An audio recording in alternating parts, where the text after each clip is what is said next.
नमस्कार दोस्तों, स्वागत है आप सभी का। आज के इस वीडियो में हेनरी फ्योल्स के जो 14 प्रिंसिपल ऑफ मैनेजमेंट है, कहीं ना कहीं वही हम लोग देखने वाले हैं। हालांकि इस वीडियो के अंदर अगर मैं सारे पॉइंट्स को कवर करूं तो वीडियो काफ़ी ज़्यादा लंबा हो जाएगा। इसीलिए इस वीडियो के अंदर जो स्टार्टिंग के 7 पॉइंट है वो अभी हम लोग डिस्कस करने वाले हैं, और जब इसका सेकेंड पार्ट आप देखोगे तो उसमें पेंडिंग जो 7 पॉइंट्स है वो आपको मिल जाएंगे। तो चलिए शुरू करते हैं।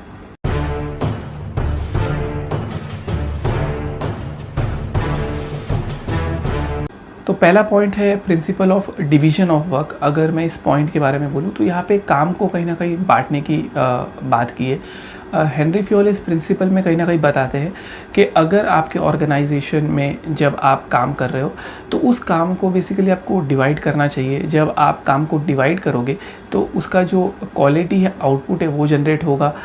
यानी एक ऑर्गेनाइजेशन में अगर आप देखोगे तो अलग अलग डिपार्टमेंट है, अलग अलग पर्सन्स काम करते हैं। तो जब आप काम दो तो जब आप किसी भी पर्सन को काम दे रहे हो तो उसको उसकी कैपेबिलिटी, उसकी नॉलेज, उसका एक्सपीरियंस, उसकी एक्सपर्टाइज के हिसाब से उसको काम दो। इससे होगा ये कि अगर उस व्यक्ति को वो काम पहले से ही आता है और आपने वही काम उसको दिया है तो डेफिनेटली जो उसकी स्पीड है करने की वो अच्छी रहेगी।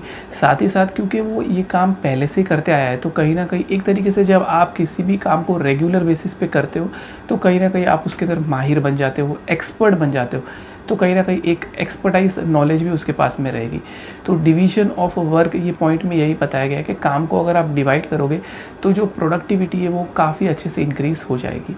अगर एग्जांपल की एक बात करूँ तो जैसे नॉर्मली आप भी कई बार कॉलेज में होता है कि जब आप प्रोजेक्ट आपको दिया है, असाइन किया गया है, तो हो सकता है आप 5-6 लोग मिलके एक प्रोजेक्ट, स्पेसिफिक टॉपिक है जिसके ऊपर आप प्रोजेक्ट बना रहे हो, तो उस केस में भी कोई एक व्यक्ति पूरा प्रोजेक्ट नहीं बनाता है, मिलजुल के करता है। हो सकता है कि एक पर्सन जो है कहीं ना कहीं प्रोजेक्ट की जो इन्फॉर्मेशन है, गूगल सर्च या एक्सेट्रा, उसकी इन्फॉर्मेशन लाता है।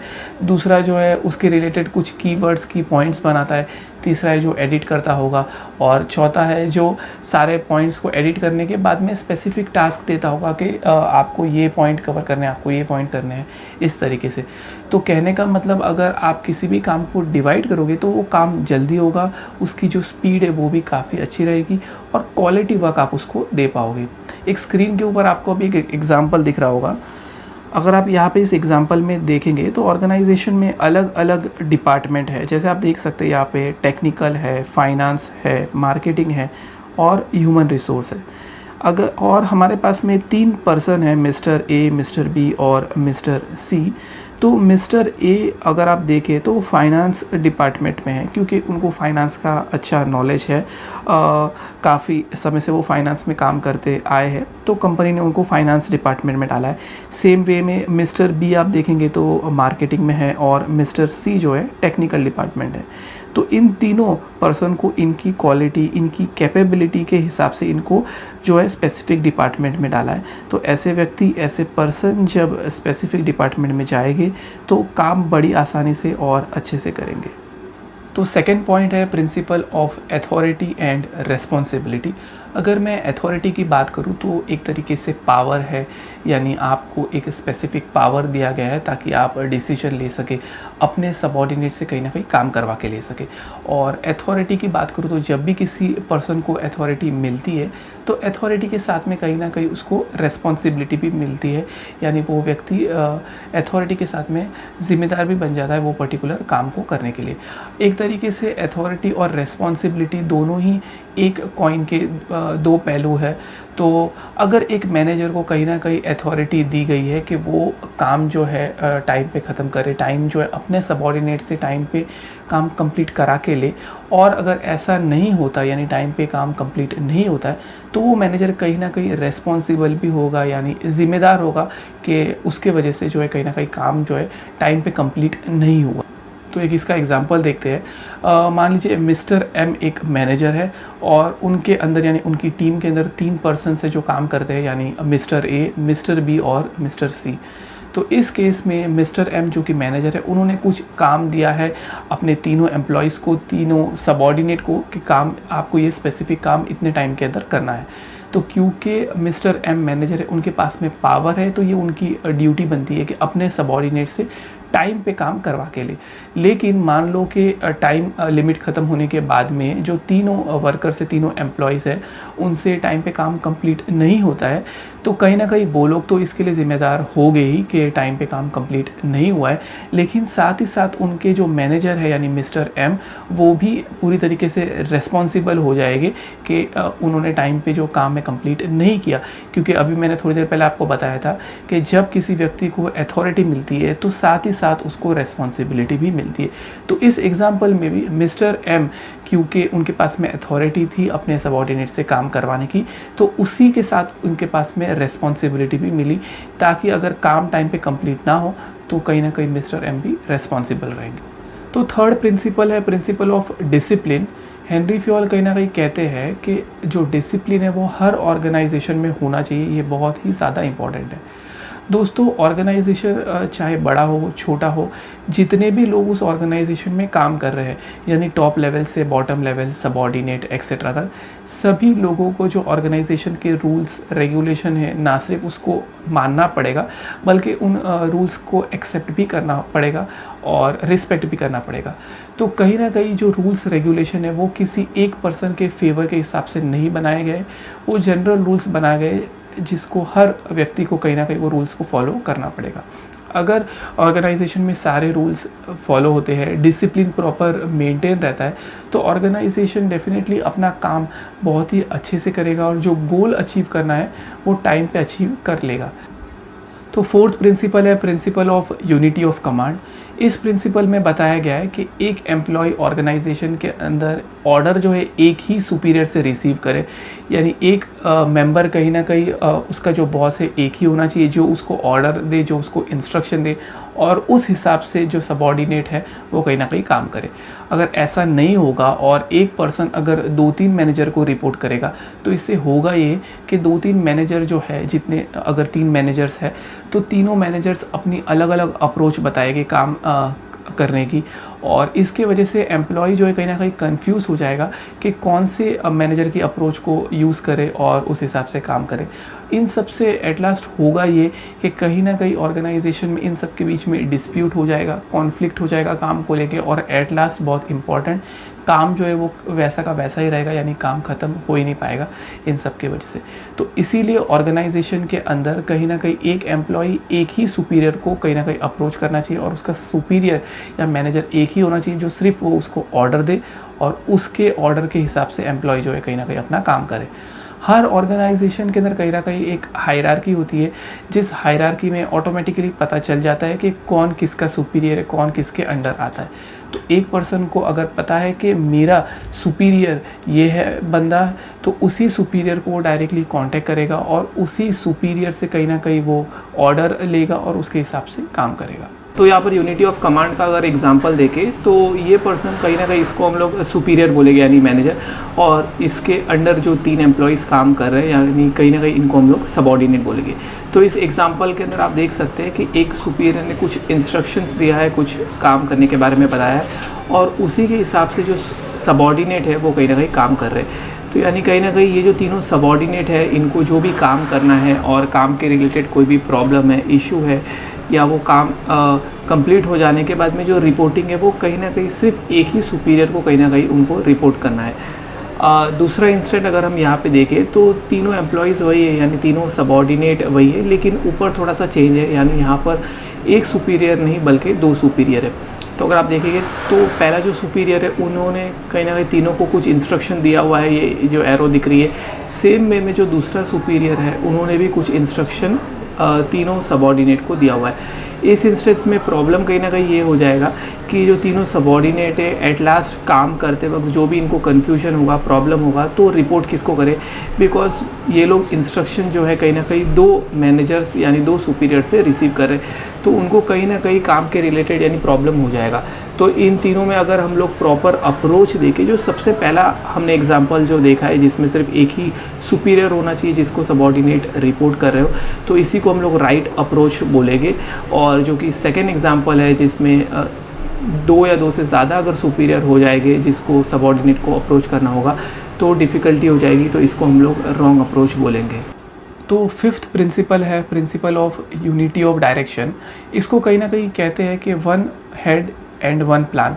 अब इसका ये मतलब है वन हेड यानी कहीं ना कहीं एक ग्रुप ऑफ पीपल है जिसमें से एक पर्सन कहीं ना कहीं हेड होगा यानी सुपीरियर होगा वन हेड, और वन प्लान का मतलब है कि वो जो ग्रुप ऑफ पीपल है उनका एक ही प्लान होना चाहिए। थोड़ा सा इसको अगर समझे तो एक ग्रुप ऑफ पीपल है तो ग्रुप ऑफ पीपल में एक जो सुपीरियर है और उसके अंडर जो भी 4-5 अगर सबऑर्डिनेट आते हैं तो जो सुपीरियर है कहीं ना कहीं एक स्पेसिफिक प्लान बनाएगा और उस प्लान को इम्प्लीमेंट कैसे करना है इसका जो है गाइडेंस अपने सबऑर्डिनेट को देगा और उस हिसाब से ये जो ग्रुप है मिलके काम करेंगे। अभी जितने भी लोग इस ग्रुप में काम कर रहे हैं इन सभी का ऑब्जेक्टिव एक ही होना चाहिए, इन सभी का काम करने का जो डायरेक्शन है वो एक ही होना चाहिए, तब जाके काम जो है ना सिर्फ कंप्लीट होगा बट के एक्चुअल या सही तरीके से कंप्लीट होगा। अगर इसका एग्जांपल देखें तो मान लीजिए कॉलेज के अंदर एक प्रोफेसर है जिसकी तबीयत अचानक से ख़राब हो गई और जिसके वजह से उनको कॉलेज से लीव लेना पड़ा, लेकिन इससे प्रॉब्लम ये हुआ कि अभी 15 डेज़ ही बचे हैं और पोर्शन कहीं ना कहीं कंप्लीट करना है लेकिन वो अभी नहीं आ सकते। तो इस केस में जो दूसरे प्रोफेसर है उनमें से एक प्रोफेसर ने डिसाइड किया कि इनका पोर्शन कंप्लीट करना है, तो वो प्रोफेसर ने 2 अपने जो कलीग है उन प्रोफेसर्स को बुलाया और उनको बताया कि आप दोनों को मिलके कहीं ना कहीं जो पेंडिंग पोर्शन है वो आपको कंप्लीट करना है। आप दोनों में से एक नहीं कर पाओगे बिकॉज आप दोनों के ऑलरेडी लेक्चर्स दूसरे क्लासेस में है, तो इन 15 डेज़ में आपको 7 डेज़ में बाइफरकेट करना है और आपको ये पोर्शन कंप्लीट करना है और आपको पेंडिंग पोर्शन कंप्लीट करना है। तो इस एग्जाम्पल को अगर आप ध्यान से समझें तो इसके अंदर जो प्रोफेसर गाइड कर रहा है कहीं ना कहीं वो हेड है यानी वो सुपीरियर है और वो अपने सबऑर्डिनेट टीचर को कहीं ना कहीं गाइड कर रहा है कि किस तरीके से जो पोर्शन है जो गोल है वो अचीव करना है। तो डेफिनेटली जब इनके बीच में एक प्रॉपर प्लान है, प्रॉपर गोल सेटिंग आइडिया है, तो जो दोनों टीचर्स हैं वो मिलके 15 डेज़ के अंदर यानी प्रॉपर कोऑर्डिनेशन प्रॉपर डायरेक्शन के साथ में काम करेंगे तो 15 डेज़ के अंदर पोर्शन कंप्लीट हो जाएगा, यानी इन शॉर्ट जो उनका गोल था ऑब्जेक्टिव था वो अचीव हो जाएगा। तो 6th प्रिंसिपल है principle of subordination of individual interest to organisational interest. इस पॉइंट के अंदर कहीं ना कहीं ये क्लियर होता है कि एक सबऑर्डिनेट एक एम्प्लॉय जब काम कर रहा है किसी भी ऑर्गेनाइजेशन के लिए तो उसका पहला प्रेफरेंस जो है ऑर्गेनाइजेशन के रिलेटेड होना चाहिए और उसका खुद का प्रेफरेंस यानी पर्सनल प्रेफरेंस सेकंड होना चाहिए। यानी ऑर्गेनाइजेशन में काम करते वक्त सबसे पहले उसकी जिम्मेदारी जो है ऑर्गेनाइजेशन के रिलेटेड होना चाहिए और पर्सनल इंटरेस्ट जो है सेकेंड नंबर पर आना चाहिए। सेम वे में अगर एक मैनेजर ऑर्गेनाइजेशन में डिसीजन भी ले रहा है तो डिसीजन लेते वक्त वो कहीं ना कहीं एक एम्प्लॉय के प्रेफरेंस के हिसाब से डिसीजन नहीं लेगा बल्कि वो ग्रुप ऑफ एम्प्लॉय को क्या सूटेबल है उस हिसाब से कहीं ना कहीं वो डिसीजन लेगा। अगर इसका एक एग्जांपल देखें तो मान लो एक क्रिकेट मैच चल रहा है जिस मैच के अंदर एक प्लेयर जो है स्टार्टिंग से एंड तक बैटिंग कर रहा है। अब एंड में पहुँचते पहुँचते सीन ऐसा हो गया है कि उसके 99 रन बन गए हैं और एक ही बॉल बची है लेकिन टीम को जीतने के लिए 3 रन चाहिए। तो इस सिचुएशन में डेफिनेटली वो 4 या 6 मारने की कोशिश करेगा, ना कि 1 रन लेके अपना सेंचुरी कंप्लीट करेगा, क्योंकि कहीं ना कहीं जब वो टीम के अंदर खेल रहा है तो उसका पहला प्रेफरेंस पहला जो दायित्व है वो टीम के रिलेटेड ही होना चाहिए और उसी के रिलेटेड होगा।